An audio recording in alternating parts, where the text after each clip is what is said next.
Xin chào các bạn có biết đa số người Trung Quốc cũng bao gồm một số người Hoa hải ngoại, họ có ý gì về Việt Nam bổ dùng chữ Hán và chuyển sang dùng chữ quốc ngữ không? Theo quan sát của tôi, họ thấy Việt Nam không dùng chữ Hán là một chuyện rất đáng tiếc và cũng không tốt lắm cho chuyển giao truyền thống. Nhưng đối với tôi, tại vì tôi có thể đọc hiểu chữ Hán và tôi cũng có học nhiều ngôn ngữ khác, bao gồm tiếng Việt, cho nên tôi có thể so sánh học chữ Hán có tiền tốt và tiền xấu gì và cũng dùng chữ quốc ngữ có tiền tốt và tiền xấu gì. Theo tôi, chữ quốc ngữ có lợi thế nhiều hơn chữ Hán, nhưng vì sự công bằng, tôi muốn nói về điểm tốt của chữ Hán trước, sau đó mới nói về điểm tốt của chữ quốc ngữ. Các bạn thân mến, tôi tin rằng các bạn đều đã biết rồi, dùng chữ Hán để viết thơ có thể rất ngắn gọn, chỉ dùng mấy chữ Hán thì có thể biểu đạt ý nghĩa rất phong phú. Thế các bạn từng có suy nghĩ vì sao không? Các bạn thấy đó là bài thơ Cảm nghĩ trong đêm thanh tĩnh của Lý Bạch. Tôi tin rằng các bạn đều đã biết bài thơ này, tại vì trong sách giáo khoa lớp 7 có dạy. Tôi trực tiếp lấy dịch thơ tiếng Việt cho các bạn thấy. Ở đây tôi thì không đọc chữ Việt để tránh các bạn nghe dùng tiếng Việt của tôi khó chịu. Tôi nói tiếng Việt bình thường đã làm các bạn nghe khó chịu rồi. Nếu tôi đọc bài thơ thì chắc chắn sẽ làm các bạn buồn ói. Cho nên tôi chỉ đọc thơ bằng tiếng Trung. 床前明月光，疑是地上霜。举头望明月，低头思故乡。Và sau đây là phiên dịch tiếng Anh.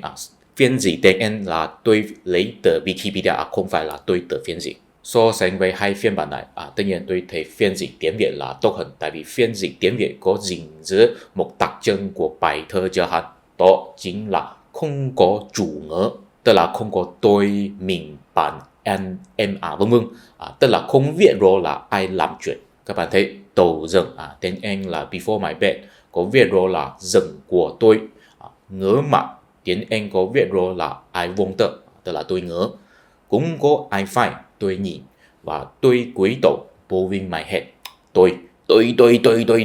Theo tôi không có chủ ngữ chính là một biểu hiện của chất thơ, tại vì không viết rõ là ai làm chuyện, cho nên mới có nhiều không gian để liên tưởng. Tức là biên giới giữa cái tôi và người ta, hay là cái vật và cái kẻ không phân biệt rõ ràng. Chính là vì không phân biệt rõ ràng cho nên độc giả mới có nhiều không gian để liên tưởng. Tại vì nếu cái gì đều viết rõ rồi thì chúng ta phải liên tưởng gì? Hoàn toàn hiểu theo ý tưởng của tác giả thì được rồi. Đặc trưng là không viết rõ chủ ngữ, tất nhiên cũng có thể tìm thấy trong văn học Việt Nam. Ví dụ bài thơ này, buổi chiều đứng ở phủ thiên trừng trông ra, tác giả là Trần Nhân Tông, cũng là trong sách giáo khoa lớp 7 có dạy. Tôi trực tiếp lấy dịch thơ của tiếng Việt hiện tại làm ví dụ. Các bạn thấy cũng là không có chủ ngữ. Các bạn coi câu số 1, chức sống sáu thông tờ khối lồng, là cái nào tờ khối lồng, là sống hay là thông? Hình như điều không chắc lắm, có nhiều không gian liên tưởng. Câu số 3, mục đồng sáu vạn châu về hết, là vị mục đồng có thổi sáo cho nên châu muốn về, hay là châu đã muốn về rồi cho nên mục đồng mới thổi sáo? Hình như điều không chắc lắm, có nhiều không gian liên tưởng. Đó gọi là chất thơ.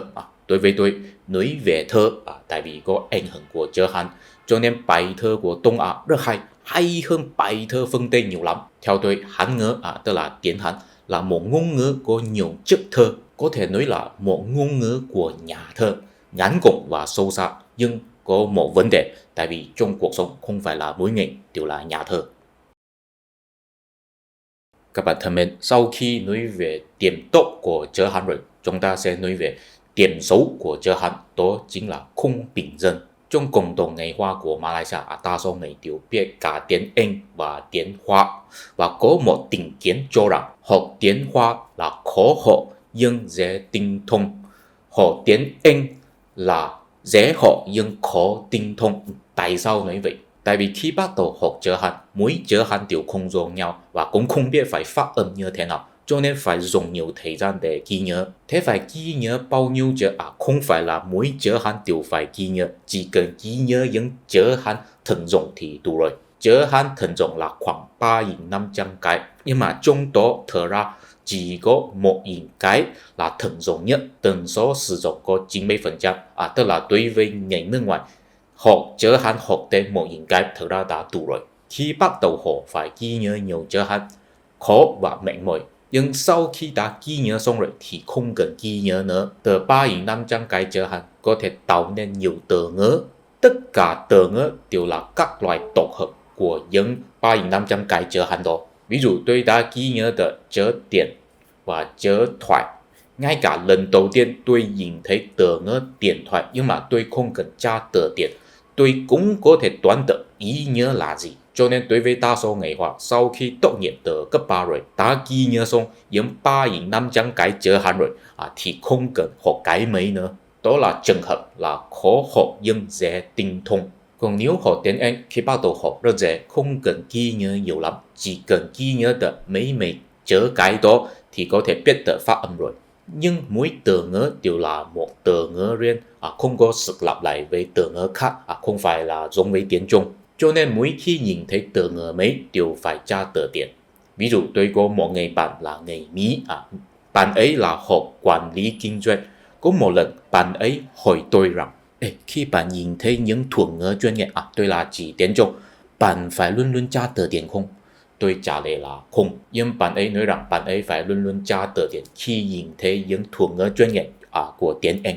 Tiếng Anh là trường hợp là dễ học nhưng khó tinh thông. Nói chung vì chữ Hán có thể tạo nên các loại tổ hợp, cho nên rất tiện. Nói đến đây có lẽ các bạn sẽ nghĩ rằng, thế hình như dùng chữ Hán cũng rất tiện, tại sao bạn nói dùng chữ Hán không bình dân? Tại vì dù sao chữ Hán là có hạn, nhưng cuộc sống của chúng ta không có hạn. Ok, các bạn tưởng tượng một chút, nếu bạn là một người đã ghi nhớ xong những 3.500 cái chữ Hán rồi, thì bạn không cần học chữ mấy nữa, đúng không? Bây giờ bạn có cảm một điều nào đó rất mới mẻ, không bao giờ trải nghiệm, không bao giờ có người ta báo cho mình nghe, và bạn muốn hình dung cho người ta biết. Thế chắc chắn là phải tự sáng tạo một từ ngữ mới, và bạn là một người dùng chữ Hán, cho nên bạn sẽ lựa chọn mấy cái từ những 3.500 cái chữ Hán đó để tạo nên, để tổ hợp một cụm từ mới. Giống như tình hình là bạn chỉ có thể lựa chọn mấy cái từ Hán Việt để sáng tạo một cụm từ mới. Xin hỏi sau khi bạn sáng tạo rồi, bạn có tự tin có thể hoàn toàn miêu tả điều mới mẻ đó không? Đối với tôi đó chính là vấn đề của chữ Hán, tại vì mỗi cái chữ đều có ý nghĩa, và khi dùng mấy cái chữ để sáng tạo một cụm từ mới thì rất tự nhiên là người ta sẽ liên tưởng theo ý nghĩa vốn có của chữ đó, cho nên có lẽ sẽ liên tưởng sai trái. Ok, tôi lấy một ví dụ cho các bạn thấy. Các bạn có biết trong tiếng Trung bánh mì gọi là gì không? Gọi là Việt thất pháp bao, theo tờ Hán Việt.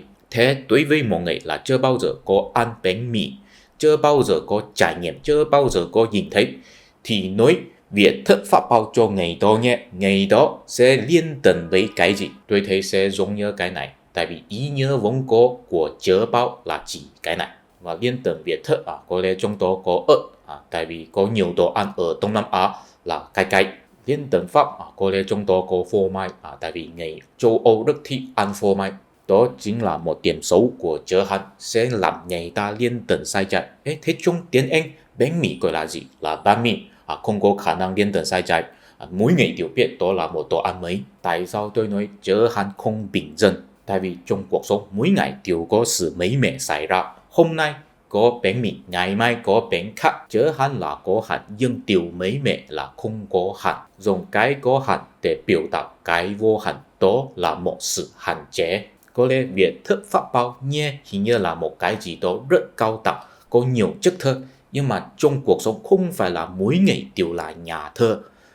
Thông thường người ta chỉ yêu cầu phải biểu đạt chính xác, dễ hiểu, không có yêu cầu phải có chất thơ, phải liên tưởng nhiều lắm mới hiểu. Nói đến đây có lẽ sẽ có người hỏi rằng, thế giống chữ biểu âm thì mỗi khi có sự mới mẻ xảy ra thì đều phải sáng tạo một cụm từ mới. Thế ý là càng ngày sẽ càng nhiều cụm từ mới phải ghi nhớ. Theo tôi, đừng lo. Các bạn thân mến, mỗi ngày đều có điều mới mẻ xảy ra, cho nên mỗi ngày đều có cụm từ mới được sáng tạo. Nhưng sức nhớ của con người là có hạn. Đối với một con người, khi ghi nhớ được quá nhiều thứ sẽ quên mất một số thứ để có không gian ghi nhớ điều mới. Đối với một xã hội, cũng vậy. Ví dụ ngày xưa có nhiều người Việt Nam có coi chương trình TV của Hồng Kông, cho nên có nhiều người Việt Nam có ghi nhớ được nhiều tên của những ngôi sao Hồng Kông. Nhưng bây giờ ở Việt Nam ít người có coi chương trình TV của Hồng Kông rồi. Cho nên nhắc đến những ngôi sao Hồng Kông, đa số người Việt ta không biết rồi. Ví dụ Liêu Tức Hoa, có ai biết? Ngày xưa Liêu Tức Hoa hình như là một vị thần. Có một lần tôi nhắc đến tên của Liêu Tức Hoa chính là một người Việt Nam, nhưng ngày đó hoàn toàn không biết. Thế Liêu Tức Hoa bị quên mất rồi. Thế đối với một xã hội có gì đáng tiếc? Hình như không có. Cũng có một ví dụ khác. Ngày xưa người ta dùng MSN để trò chuyện trên mạng, nhưng bây giờ người ta đã chuyển sang dùng Zalo hay là WhatsApp. Thế bây giờ có bao nhiêu người trẻ có biết MSN là cái gì không? MSN bị quên mất rồi. Thế đối với một xã hội có gì đáng tiếc? Hình như không có. Theo tôi, bản thân ngôn ngữ có một cơ chế sa thải. Những thứ mà không quan trọng nữa thì sẽ bị quên mất. Những thứ là điều mấy mẹ nhưng quan trọng khi bây giờ thì sẽ được ghi nhớ. Theo tôi, chớ ngôn ngữ hay là nói là chớ biểu âm có thể phát huy cơ chế sa thải này một cách hoàn hảo. Nhưng đối với chớ hắn hay là nói chớ biểu ý thì khó lắm. Tại vì mỗi khi có điều mấy mẹ, tiếng Trung đều phải lặp đi lặp lại dùng mấy cái chớ hắn để sáng tạo một cụm từ mới, để phiên dịch, để biểu đạt. Và lịch sử chớ hắn đã có mấy nghìn năm rồi. Cho nên đa số chớ hắn đều có một ý nghĩa vốn có rất cố định. Cho nên không dễ biểu đạt những điều mới mẻ. Đặc biệt là trong thời hiện đại có nhiều khái niệm là từ nước ngoài mang lại. Đôi khi tôi nhìn thấy những từ ngữ phiên dịch của tiếng Trung, tôi thực sự sẽ liên tưởng sai trái. Ví dụ YouTube, tiếng Trung phiên dịch thành dầu quản, trong tiếng Trung dầu là phát âm thành yếu, là phiên âm của yêu. Quản ý là ống, là chỉ thiêu, YouTube, dầu quản. Lần đầu tiên tôi gặp cụm từ này, tôi nghĩ là chỉ ống dẫn dầu. Ví dụ Google tiếng Trung phiên dịch thành谷歌, theo từ Hán Việt là quốc gia. Lần đầu tiên tôi gặp cụm từ này, tôi nghĩ là chỉ một bài hát. Ví dụ Facebook tiếng Trung phiên dịch thành Li脸書, theo từ Hán Việt sẽ là kiểm thơ. Kiểm ý là mạng. Lần đầu tiên tôi gặp cụm từ này, tôi nghĩ là chỉ một cuốn sách, trên đó có in nhiều mặt của con người. Còn trong tiếng Việt có thể trực tiếp nói là YouTube, Google, Facebook, không có khả năng liên tưởng sai trái. Ok, bây giờ chúng ta không nói về những từ ngữ phiên dịch nước ngoài nữa. Tôi tin rằng các bạn đều đã biết rồi. Ở Trung Quốc có nhiều phân ngôn, ví dụ tiếng Quảng Đông, tiếng Khách Gia, tiếng Châu Châu vân vân.